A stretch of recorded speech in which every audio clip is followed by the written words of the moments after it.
Quem é o responsável pelo atendimento da norma de desempenho no seu empreendimento? Eu sou Gisele Pires e hoje eu quero falar sobre esse assunto com você. Para atendimento da norma de desempenho, nós temos diversos intervenientes, ou seja, diversas pessoas envolvidas, onde cada uma delas tem uma responsabilidade bem definida. Quem são os envolvidos nesse processo? Nós temos o incorporador, o construtor, o projetista, os fornecedores e o cliente. Todas essas partes têm algum envolvimento para que a gente possa garantir que a norma seja atendida. Então, vamos começar pelo incorporador. O incorporador é a pessoa responsável por identificar a época do projeto, quais são os riscos para aquele empreendimento. Que tipo de risco? Então, se nós temos risco relacionado a ruído de entorno, a deslizamentos, a enchentes, vendavais, porque esses riscos eles vão interferir diretamente no seu projeto e, consequentemente, no desempenho da sua edificação. Então, o incorporador é quem tem que fazer essa determinação dos riscos e, se necessário, contratar os estudos necessários para que os projetos sejam desenvolvidos. É também responsabilidade do incorporador, e nesse caso, muitas vezes junto com o próprio projetista, definir o nível de desempenho pretendido para aquela edificação. A norma de desempenho, ela traz 3 níveis: o nível mínimo, o nível intermediário e o nível superior. O nível mínimo, como o nome já diz, toda edificação habitacional precisa atender. Porém, alguns incorporadores, em função das características do seu empreendimento, de médio ou alto padrão, eles desejam entregar um desempenho intermediário ou superior. E nesse caso, é nesse momento que, baseado em estudos de mercado, baseado no perfil do empreendedor, do incorporador, junto com o projetista, ele vai definir: eu quero um nível de desempenho acústico superior nesse empreendimento. Isso vai impactar diretamente os projetos, porque a partir da definição do incorporador, de qual é o nível de desempenho que ele deseja para o empreendimento, todos os projetos vão ser desenvolvidos a partir dali. Um exemplo bem simples: que tipo de esquadria eu vou comprar para o meu empreendimento? Depende do quê? Do nível de desempenho desejado. Então, se você quiser um desempenho mínimo, provavelmente você vai ter que investir menos em esquadrias. Eu quero desempenho superior. Então, na questão do desempenho de acústico de fachada, você vai ter que investir mais numa esquadria com uma maior qualidade, com melhor desempenho acústico. Então, a partir da definição do incorporador, o projetista vai desenvolver projetos para atender aquele nível de desempenho requerido. E o próximo? O próximo é o projetista. Então, ele tem responsabilidades bem específicas. Então, cabe ao projetista, baseado nessa definição inicial do incorporador com relação ao nível de desempenho do empreendimento, definir a VUP, vida útil projetada, de cada um dos sistemas construtivos. Os projetos ou memoriais, eles devem conter essa definição. Então, para o desempenho mínimo, a própria norma diz que não há necessidade de você escrever que o empreendimento atende o desempenho mínimo, porque isso é padrão, é o mínimo que a norma permite.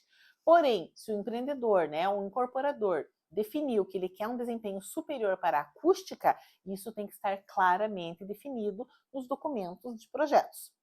Cabe também ao projetista fazer a especificação técnica dos materiais. Mas que especificação técnica é essa? É a especificação de desempenho. Gisele, mas que diferença faz? Um exemplo bem básico. Em geral, um projetista, um arquiteto, ele vai definir o quê? O revestimento de piso que você vai usar no seu empreendimento. O que ele define? Eu vou colocar um revestimento cerâmico Eliane, 45 por 45, White, referência número tal. Isso é uma especificação estética. O que o projetista tem que fazer? Fazer uma especificação técnica, ou seja, qual é o coeficiente de absorção de água desse piso? Qual é o coeficiente de atrito dinâmico desse piso? Qual é o nível de abrasão desse piso? Então, são outras características que muitas vezes ela está embutida na especificação comercial, mas que quem vai fazer a compra e a escolha da marca ou da linha precisa saber. Então, a especificação a constar no memorial não é a marca, o modelo, e sim a especificação técnica. Essa responsabilidade é do projetista.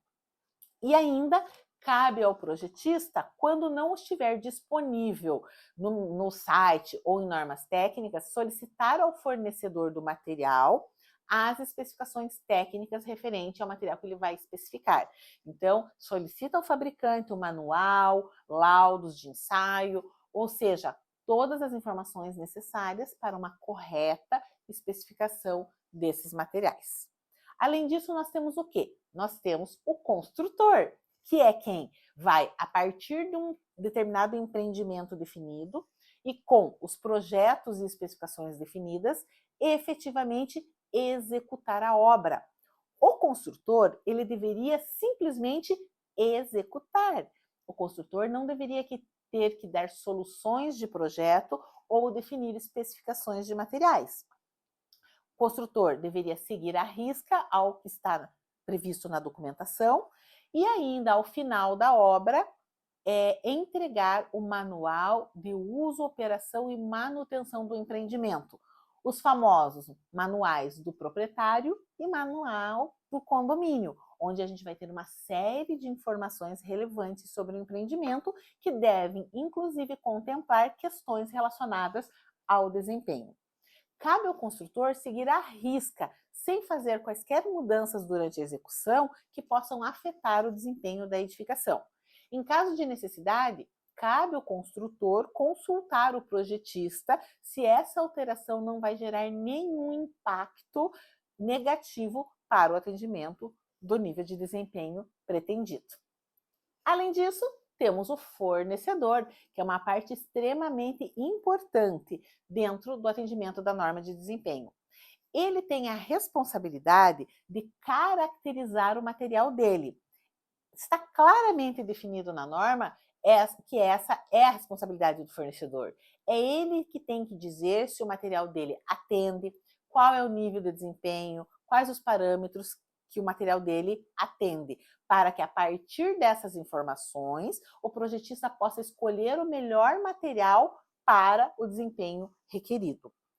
Também cabe ao fornecedor não apenas dizer o que o material dele atende, mas provar que o material dele atende. Então, é o fornecedor que tem a obrigação de entregar ou de colocar no manual o resultado dos ensaios de desempenho. Então, ele vai caracterizar e ele vai comprovar, através de laudos, que o seu material está atendendo ao que é necessário, o que vai garantir uma segurança para o construtor no momento da entrega da obra. Uma coisa importante de a gente comentar é que muitas vezes a responsabilidade do construtor e do incorporador, elas se misturam. E se misturam por quê? Porque existem algumas empresas que elas são construtoras e incorporadoras. Nesse caso, essa empresa ela vai assumir a responsabilidade tanto do construtor como do incorporador. Agora, existem algumas empresas construtoras que elas não incorporam. Elas pegam empreendimentos, né, de incorporadoras, né? A incorporadora ela procura uma construtora que vai apenas executar. Então, o incorporador, né, faz a incorporação do empreendimento, contrata os projetistas e simplesmente entrega tudo na mão da construtora para que ela execute a obra. Nesse caso, as responsabilidades elas são realmente bastante distintas. E por último, mas não menos importante, nós temos o usuário da edificação. No passado, a responsabilidade ela sempre ficava por conta da construtora ou da incorporadora. Hoje, o usuário ele tem uma responsabilidade muito importante nesse processo, porque não tem como você garantir que um empreendimento atenda ao desempenho requerido durante toda a sua vida útil se o usuário não realizar as manutenções, né, preventivas do seu empreendimento, conforme definido no Manual de Uso, Operação e Manutenção. Então, cabe à construtora, baseado nas informações de projetos, de fornecedores, né, caracterizar e colocar todas essas informações dentro do manual. nós vamos ter um vídeo falando sobre o manual do proprietário. Então, a construtora ela vai entregar esse manual para o usuário e o usuário deve cumprir o plano de manutenção preventiva.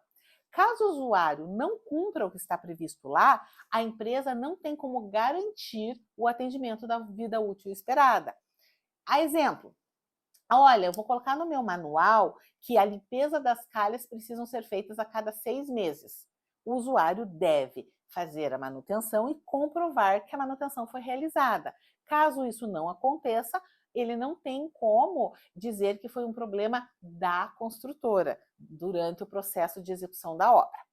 Cabe ao usuário, então, manter os registros que comprovem que as manutenções previstas foram realizadas.